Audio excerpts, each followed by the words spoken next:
UP के योगी सरकार के अब हो गए 30 दिन पूरे। सीएम योगी आदित्यनाथ ने 3 तलाक पर बड़ा बयान दिया है। लखनऊ में चंद्रशेखर पर एक किताब का विमोचन करते हुए उन्होंने कहा कि 3 तलाक पर देश की 1/3 आबादी मौन है और जो लोग मौन हैं वो अपराधी जैसे हैं। आदित्यनाथ ने कहा कि जब देश एक है तो कानून एक क्यों नहीं।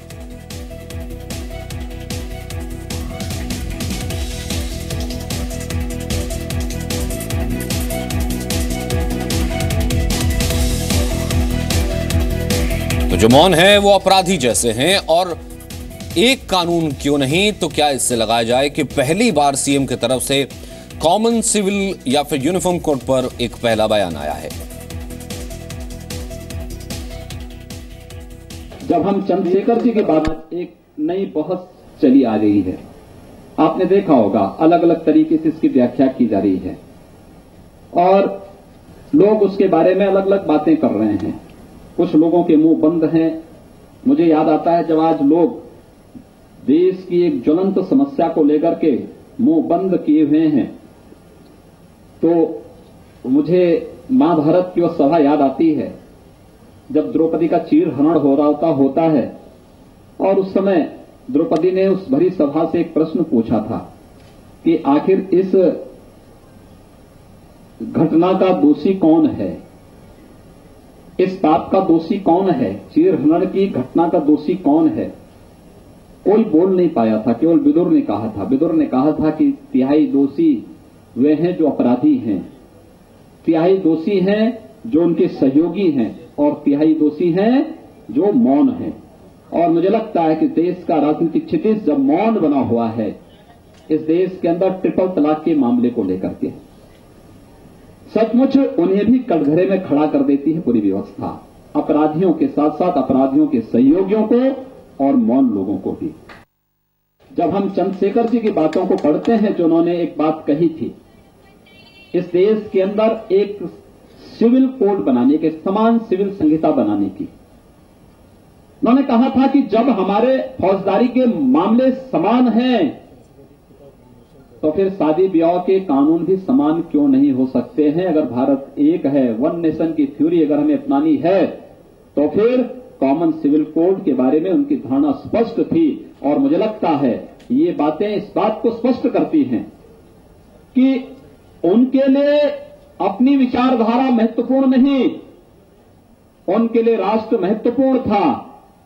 हमारी राजनीति का आधार राष्ट्र के हितों पर घात प्रतिघात करके हमारी राजनीति महत्वपूर्ण नहीं हो सकती है। हमारी राजनीति राष्ट्र के दायरे में रहकर के होनी चाहिए, संविधान के दायरे में रहकर के होनी चाहिए। और संविधान के दायरे में रहकर के अगर सभी संस्थाएं अपने कर्तव्यों का निर्वहन करना प्रारंभ कर देंगी तो न संस्थाओं में कोई टकराव की नौबत ही आएगी और न देश के अंदर कहीं भी कानून के साथ खिलवाड़ करने की कोई जरूरत ही कर पाएगा। तो कॉमन सिविल कोड पर पहली बार सीएम योगी आदित्यनाथ ने बयान दिया है और सीधे तौर पर एक लॉ एंड ऑर्डर से उसे जोड़ दिया कि पूर्व प्रधानमंत्री चंद्रशेखर जिनकी किताब का विमोचन कर रहे थे, जिनके ऊपर लिखी किताब का विमोचन कर रहे थे, उन्होंने कहा कि वो भी इस बात के पक्षधर थे जब एक देश में एक कानून होगा तो लॉ एंड ऑर्डर उसी हिसाब से चलेगा। वहीं दूसरी तरफ ट्रिपल तलाक के ऊपर सीएम ने सीधे निशाना साधा कि जो चुप हैं, जो मौन हैं, वो अपराधी जैसे हैं।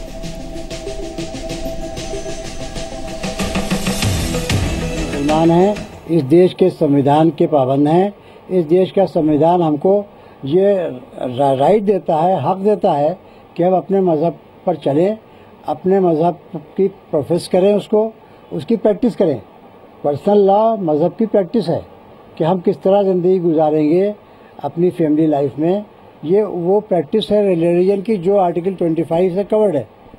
तो हम तो अपना कर्तव्य समझ के कि हम सही बात बता सकें।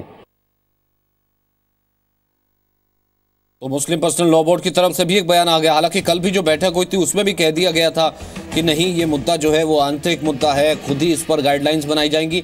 और इससे पहले भी कहा गया था कि नहीं, ये शरीयत से छेड़छाड़ होगा और सरकार का इस पर रुख एक के बाद एक, भले वो केंद्र हो, भले अब वो राज्य सरकार हो या फिर उत्तर प्रदेश की सरकार, रुख जो है वो कड़ा ही नजर आ रहा है। और आज का ये बयान उसी संदर्भ में देखा जा सकता है।